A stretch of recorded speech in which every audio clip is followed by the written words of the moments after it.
Hey everybody, Fulcher Rash. Welcome back to 365 Days of Irish Tenor Banjo Tunes. We are on day 132 today. If you're just joining us for the first time, it's my New Year's resolution to pick up the banjo once a day and try and play a new tune. I'm a beginner and I wanted to get better, and this was the idea I came up with. I used this book called The Big Book of 365 Irish Tunes by the banjo buddy James Finnegan. And for quite a while there, I played a ton of jigs. And so my jig to reel ratio, if you will, got off so that there was way more reels that I hadn't played than jigs. So for a long time, then I played nothing but reels. Ratio is not too bad anymore, but more importantly, I joined this group on Facebook called Banjo Heads. And they put out a tune of the month that everybody submits during the month to the group. And this month it's a jig. It's called the Dusty Windowsill, something like that. And so I'd really like to join in that idea of being able to post my version of that tune. But I went to go play some jigs and I realized I am completely out of practice in the jig picking rhythm. So for those of you who don't know, we're going to add in a couple little tutorials on this. Bear in mind, I'm a beginner, so what I have to say probably doesn't mean much, but if you're also a beginner, maybe it's helpful. So in a jig, you have two sets of a group of 3/8 notes. It's in 6/8 time, so you've got 6/8 notes in a bar, give or take, depending on different rhythms. And the way that should be played is should be down, up, down, down, up, down. So the emphasis being on the 1 and the 4. Dun, dun, dun, dun, dun, dun, dun, dun, dun, dun, dun, dun. So that's how jigs should go, which is tricky when you're first starting out and you don't know how your picking's going. Reels I find are much easier because you're just trying to go down, down, down, down, down, down. And in particular, it's hard when you're moving from one string. So maybe I've played it down and now I got to move down to the next string or a couple down, and I'm playing another note down there. So I've moved down, so my brain thinks I should play down, but I have to play up. There's probably something to do with economy, emotion, and whether you should or shouldn't be doing that. I don't know. But the important part is to get that emphasis on the 1 and the 4. The other one we've got in this is just a high B, which a lot of people really don't like. So, I should say, the tune I'm going to play today is called The Cliffs of Moher, which is a jig in A Dorian. And right at the beginning, there is a couple of high Bs. And I find these ones nice because they're going straight from the 5th fret to the 7th. That's your high B. So the tip I've given many times, but I keep giving it just in case you haven't seen these videos, I know this is getting long and rambly, is to reach that high B, it's important where your thumb position is. So if you are normally up here playing, that's fine for your first 5 frets or so. But when you want to reach to that high B, that's a real stretch. So I recommend playing with your thumb a little further down when you're doing that.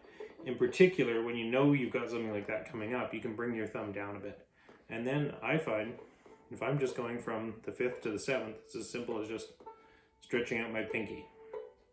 It's a little harder when you have to jump between 2 and 7 or 3 and 7 or something like that. But this is a good one to practice. There's only 2 high Bs in the whole song, other than you repeat it. But so it's a good one to just get that practice of doing that. And if you're having a hard time, I would suggest just sitting there and doing exactly that. And if you're having a hard time going from 3 to 7, then just sit there and do it until you get good at it and it becomes muscle memory. So those are the 2 little tips from beginner to beginner, I guess. And so what we do normally with this is we play the first time through really nice and slow, just so people can follow along if they're trying to learn this tune. And then I go off camera and I do some practice and I try and speed it up a little bit, which is usually, if I'm lucky, kind of a moderate pace. So anyways, here we go, Cliffs of Moher.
Okay, I think that's the best I'm going to do with that one.